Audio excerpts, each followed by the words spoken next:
What's up? It's Lon Lenoir back again for another video. This article, the 99 Designs, was written by Don Henniquin. I think that's how you say it. It was in 2020, roughly in the same time frame of last year.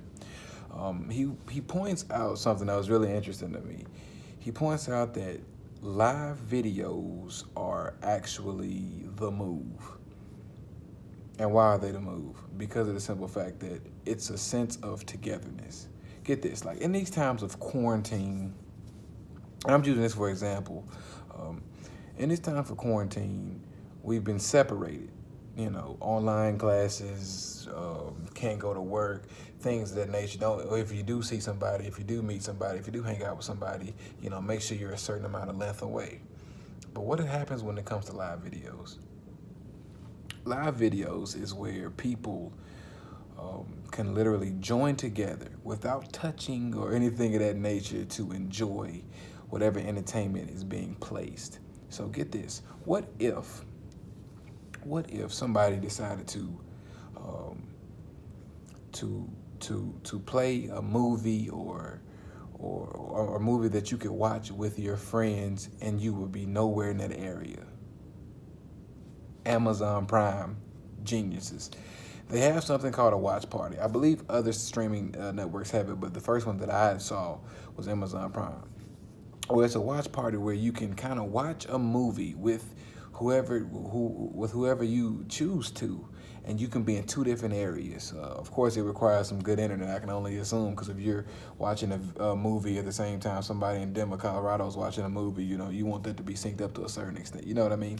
So you can while you're watching this movie, you can have comments. You can leave comments and why is that significant? Somebody would think, wow, to watch a movie and to be leaving comments at the same time, that seems like a lot. That seems like a bit much. But you got to remember, in our day and age, we literally text like it's nothing.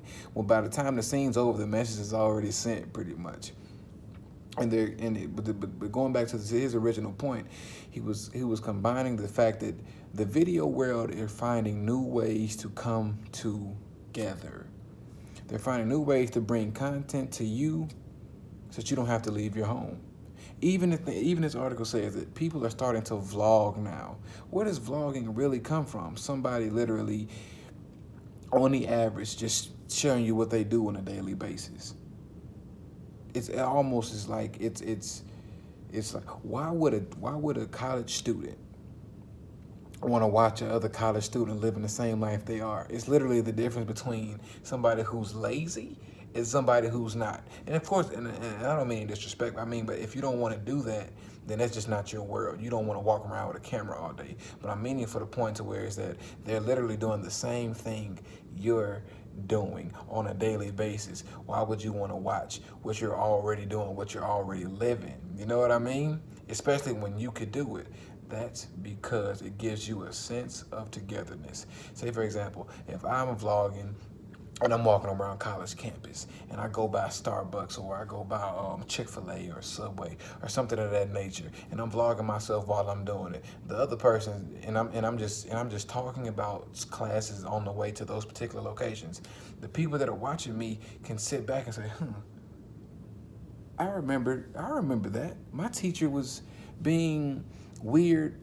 My teacher was grading hard. My teacher was doing this. My teacher was doing that while I was on the way. It gives a sense of togetherness. So this article is explaining to us that regardless of whether we're in or we're out of some type of social group, we will continue to evolve and the content will be delivered to you regardless. There are a lot of apps out there, like I think it's called Tubi or Tubi, however it's pronounced.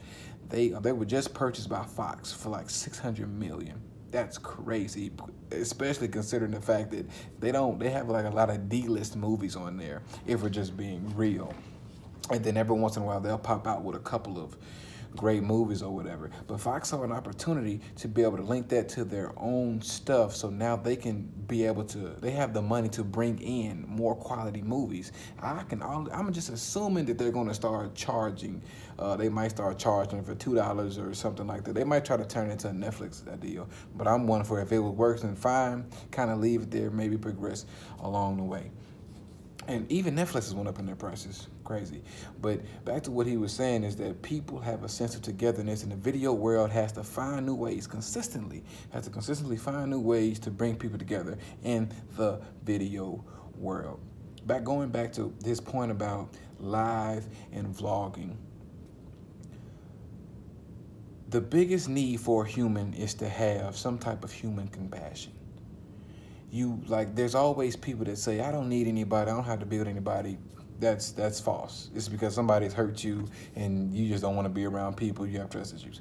Like the human needs to be around other people. Now, depending on how long you need to be, that varies with people, but you need to have some type of companionship: parents, sister, brother, friends, lover, whatever. And so once the video world has started figuring out how to translate this into human compassion, that's why pages started making Twitter pages. Social media and streaming services all have their own kind of Twitter pages. Because as soon as you see something, for example, with Game of Thrones, it has its own Twitter page. As soon as you see something, let's tweet it out. I can't believe he just killed him with that sword. I can't believe he's a bow and arrow guy. What is he even doing with a sword? It keeps those type of things trending. So even when people that have no friends maybe, or just so socially awkward, they can't really, translate how to, talk to people who are of that certain kind of world, you can now tweet about it. You can like that tweet. You can retweet. You can reply to that tweet. And that person will reply to you. I can't believe it's happened. It's giving you a sense of togetherness, and that's how I plan to use this in my particular short film for my senior project. I want to create a sense of togetherness. To be honestly, when I was thinking of this idea, I said, how can I apply real life in a situation to where everybody knows? Boom, a light bulb kicked off of my head. Even when I was writing that script some time ago, I said, what do people understand the most? What does someone from the age of 60 and 70 can relate to a 20-year-old person? College, if you've been. The older can recognize what happened in the younger days, and the younger can tell you what's happening now. That's why old people always say, oh, I remember that. And so with my storyline is that friends are literally coming together and trying to figure out a world that doesn't necessarily care to figure out about them.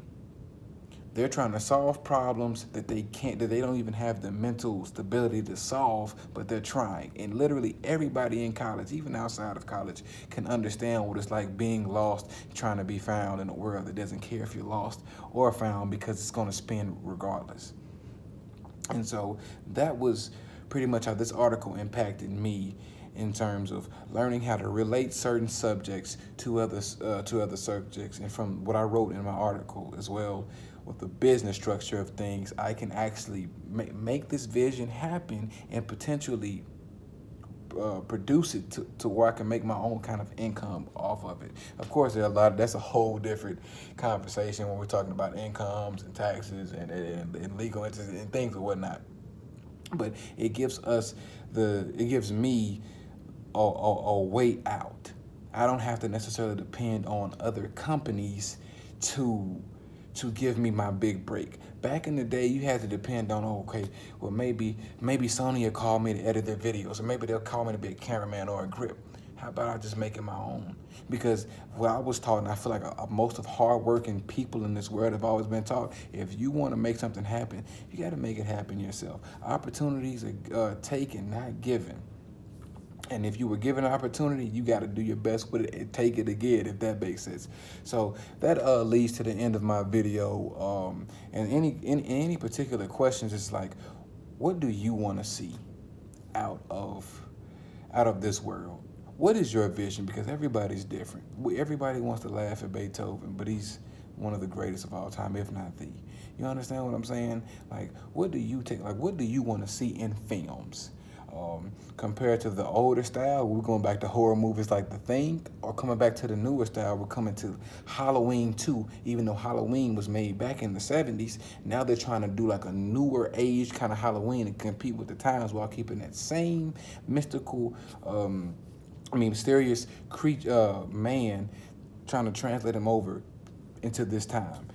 So what do you like seeing in films? What do you feel like is the trend of films that you don't like? What's that trend? Because just as much they're good trends, they're bad ones. And what do you really want to sit back on a Saturday with nothing to do? You know what? Rephrase it. What can you do if you were to sit and relax on a Saturday? You have 3 hours and you have to choose 1 2-hour movie. What do you want to see in that movie that helps you relax? Thank you.